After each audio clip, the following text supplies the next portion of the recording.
aisé de revenir sur les anciennes positions, mais plus difficile pour nous d'aller de l'avant. Toutefois, c'est le moment d'être fidèles. Puissons-nous marcher dans les voies prédéterminées par Dieu. Les disciples ont ramé du soir jusqu'à la 4e veille de la nuit, alors que les Juifs n'avaient que 3 veilles. Les Romains, auxquels l'évangile de Marc se rapporte le plus souvent, en avaient 4. Or, le début de la 4e veille était à 3 heures du matin. Les disciples du Seigneur continuaient de ramer, car ils ne pouvaient pas retourner en arrière ni trouver de l'aide auprès de ceux de Capharnaüm. Si la période de la 4e veille est évidemment la plus sombre de la nuit, elle met aussi un terme à cette même nuit. Or, c'est précisément à cette période que nous faisons référence. Je comprends très bien que nous ayons tous des tentations et des épreuves. De nos jours, les tentations sont si féroces qu'il est hors de question de condamner qui que ce soit. Cependant, le plus grand péril aujourd'hui, c'est de se refroidir un tant soit peu, de faire quelques compromis ou de faire une petite sieste, car nous sommes réellement fatigués. Au début, il y avait de la force pour tenir ferme, car l'amour nous pressait. Mais cette période intermédiaire dure depuis si longtemps et la lutte est devenue si difficile qu'il est facile de se refroidir. Combien de croyants que j'ai connus et qui autrefois étaient remplis de l'esprit et si braves dans la bataille se sont refroidis et sont revenus en arrière parce que le vent s'opposait tellement à eux. Un jour, un frère faisait remarquer qu'il voyait après une quinzaine d'années de service de moins en moins de personnes zélées dans l'œuvre du Seigneur. Il est bien plus difficile de vaincre le refroidissement de l'ardeur, le manque d'entière fidélité que n'importe quelle tentation.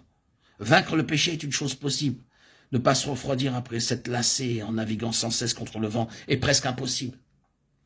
Si au commencement le Seigneur nous a contraints et nous a ordonné de marcher dans cette voie, si le Seigneur nous a commandé de traverser la mer pour atteindre l'autre rive, pouvons-nous cesser d'avancer? Prenons garde, même si nous nous arrêtons tout simplement, le courant et le vent nous emporteront loin du Seigneur. Souffrons au lieu de dériver. Au point où nous sommes parvenus, nous avons besoin d'être encouragés par le Seigneur, de même que Paul encouragea Timothée.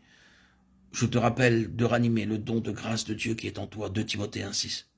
Que notre premier amour puisse être ranimé. L'écrivain de l'Épître aux Hébreux semblait être conscient que quelques-uns des frères paraissaient ne pas l'atteindre. Ce repos tant attendu, Hébreux 4,1. C'est-à-dire que leur amour envers le Seigneur paraissait s'affaiblir. Et c'est pourquoi, plus loin dans sa lettre, il les exhortera à relever leurs mains languissantes et leurs genoux affaiblis. Hébreux 12,12.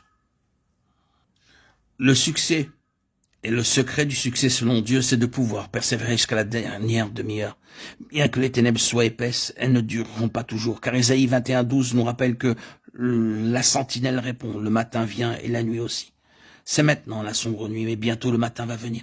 C'est pourquoi veuillez persévérer jusqu'à la dernière demi-heure, que nos regards ne se portent pas sur les ténèbres de la nuit ni sur les difficultés, mais avançons résolument.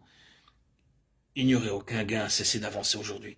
Il n'y aurait aucun avantage à nous relâcher maintenant, car presque aussitôt, l'autre bord sera atteint.